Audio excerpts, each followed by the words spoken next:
With over 300 kinds of wine served in half-liter glasses, an epic fairground atmosphere, and over 600,000 attendees, Germany's Dürkheimer Wurstmarkt is the largest wine festival in the world, despite having a name that literally translates to sausage market.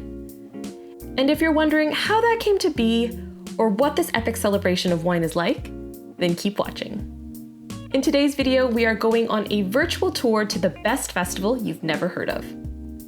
Hey everyone, it's Christina here from happytowander.com, and today I'll be taking you on a trip to the Dürkheimer Wurstmarkt, an amazing event I finally got to tick off my bucket list last year. This channel is all about travel in Europe and beyond, so be sure to subscribe for more videos just like this one. Now, let's start with some basic Wurstmarkt must-knows. Known by many English speakers as the Bad Dürkheim Winefest, the Dürkheimer Wurstmarkt is an annual festival that takes place on the 2nd and 3rd weekends of September in the small German town of Bad Dürkheim, located in Rhineland-Pfalz, also known as the Rhineland-Palatinate region of Germany. Every year, the event is hosted on a festival site built in the middle of town, fittingly on the grounds of the largest wine barrel in the world, which has a shocking 1.7 million liter capacity, although the inside is actually just a restaurant. But that's not the only surprise. With thrilling rides, fairground games, food vendors, market stalls, and various seating areas where you can sample your way through hundreds of different wines, the Dürkheimer Wurstmarkt has plenty of options and experiences to offer.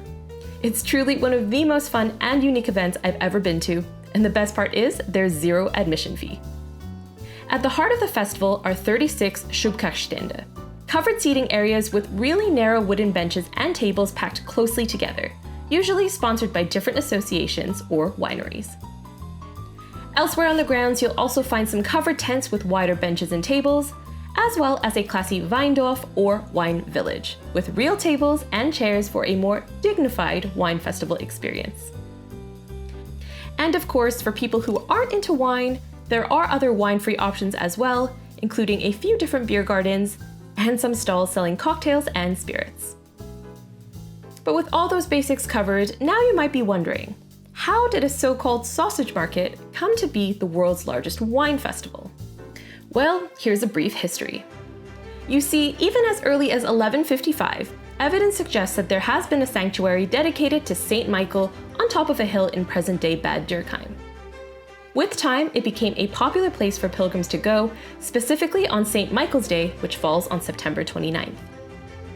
And as more and more pilgrims headed there to seek important things like religious clarity and spiritual awakening, so too did local farmers and wine growers go to seek other important things like customers and profit.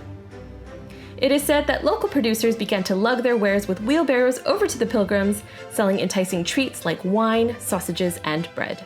Soon, the party began to outgrow its original location, and they had to expand to the market square below. This event continued as the Michaelismarkt for centuries until there was a pivotal name change in 1832 to Wurstmarkt, supposedly due to the sheer number of sausages consumed at the festival.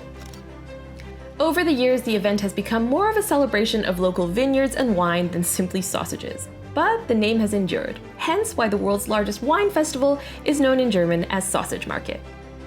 But enough about sausages. It's time to talk about the wine aspect of the festival, because it's truly spectacular. First off, while it is possible to get wine by the glass, the more common drink at the Dürkheimer Wurstmarkt is known as a Weinschorle, a mix of wine and sparkling water, kind of like a refreshing spritzer, although the ratio is dangerously wine-heavy. These Weinschorle are customarily served in a unique drinking vessel known as a Doppelglas. These local pieces of glassware are known for their indented dots that give the drinker a firmer grip. Supposedly, these glasses were invented by a local butcher who wanted a way to drink wine while handling slippery meats with ease. These days, they're a Wurstmarkt classic, usually imprinted with the name of each winery, and make a great souvenir. Some people even have special holsters for them. In terms of wine types, different seating areas will have different menus according to the winery that's running them, but each will have a few standard choices. Riesling is the main wine of the region, so there's usually a dry or semi-dry Riesling on the menu that's the classic order, in addition to usually a rosé, a red, and typically a sparkling wine as well. Of course, the most dangerous drink of all is known as a Trollschoppen, which is basically a Weinschorle, but instead of sparkling water, they just top it off with sparkling wine, giving you a giant wine diluted with more wine. Best ordered if you want to fall asleep immediately. Now, in terms of dates, Type A travelers will be very pleased to know that organizers of the Wurstmarkt have the festival dates planned out until 2030. Generally speaking though, the festival takes place on the second and third weekends of September, with a select few stalls open in the period in between these weekends. Besides drinking wine, of course, there's a full program of various events throughout the festival. Some highlights include fireworks, the crowning of a new wine princess every year, and the Literarische Frühschoppen, which translates to Literary Morning Pint, a unique event that takes place every first Monday of the festival, where revelers gather in the morning to listen to songs and poetry in the local Pfalz dialect, while of course drinking some sweet, sweet morning wine as well. Without a doubt, this is one event in Germany that you don't want to miss. Leave a comment if the Dürkheimer Wurstmarkt is now on your bucket list, and refer to the written guide on happytowander.com for more practical details and information. Thanks for watching, and be sure to subscribe for more travel videos just like this one. Until next week, bye!